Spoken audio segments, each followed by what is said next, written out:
Ito, mainit na balita. Team Pilipinas sa 3x3 umuwing walang medal for the first time.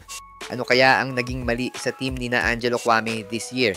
Samantala, Pilipinas umangat na sa panglimang pwesto sa medal tally matapos ang magkakasunod na ginto sa SEA Games. Tara pag-usapan natin yan ngayong araw.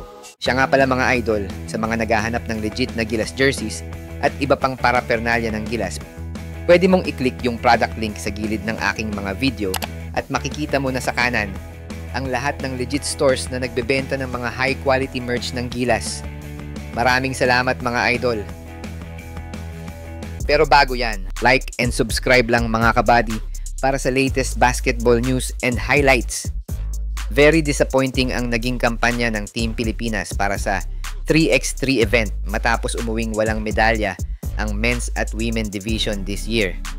First time to mga idol na hindi man lang nakatuntong sa podium finished ang dalawang team ng Pilipinas from men's and women's event. Simula nang maisama ang 3x3 event sa SEA Games.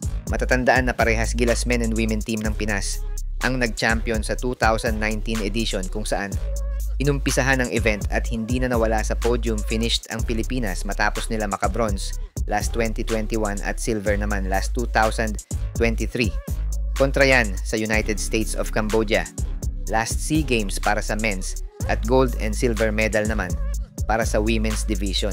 Sa pagkatalo ng Pilipinas, maraming fans ang nagsasabi na bakit daw hindi masyadong pinaghandaan ng Pilipinas ang event.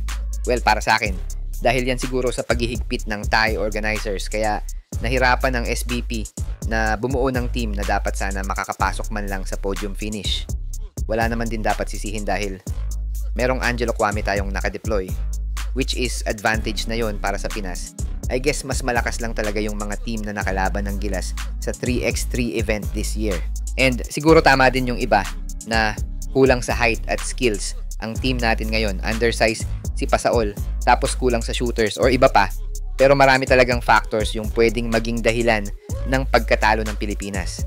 Same sa Gilas Women, since last 3x3 event, may mga tinatalo silang European teams. Then suddenly, dito sa SEA Games, biglang bagsak. Pero bawi na lang tayo next SEA Games siguro. Para sa'yo idol, ano ang mali sa team ng Pilipinas ngayon sa 3x3? Samantala matapos nga ang disappointing run ng Gilas sa 3x3, ay siya namang buhos ng gintong medalya para sa team ng Pilipinas.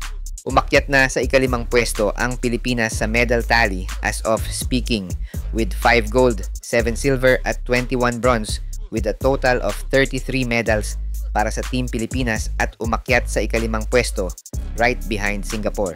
Sa ngayon, ang team ng Jiu-Jitsu Newaza at team ng Taekwondo ang may pinakamalaking ambag sa medal tally ng Pinas with 12 medals, kabilang ang 2 gold sa Jiu-Jitsu at isa naman sa Taekwondo. Meron namang tig 1 gold ang swimming team at 1 gold sa gymnastics para makuha ang 5 gold ng Pilipinas sa SEA Games. Inaasahan naman na aangat pa ang Pilipinas pag nag-umpisa na ang ibang sports kabilang ang 5-on-5 basketball, baseball, volleyball at iba pa. Tutok lang sa iba pang updates ng SEA Games dito lang sa aking channel. Sa mga gusto pala manood ng laban ng Gilas sa FIBA World Cup qualifiers nang walang delay at free for life, magbibigay po kami ng free live streaming link. All you have to do is i-like lang po ang aming Facebook at YouTube channel para mabigyan po kayo ng unlimited access sa mga sports games sa buong mundo.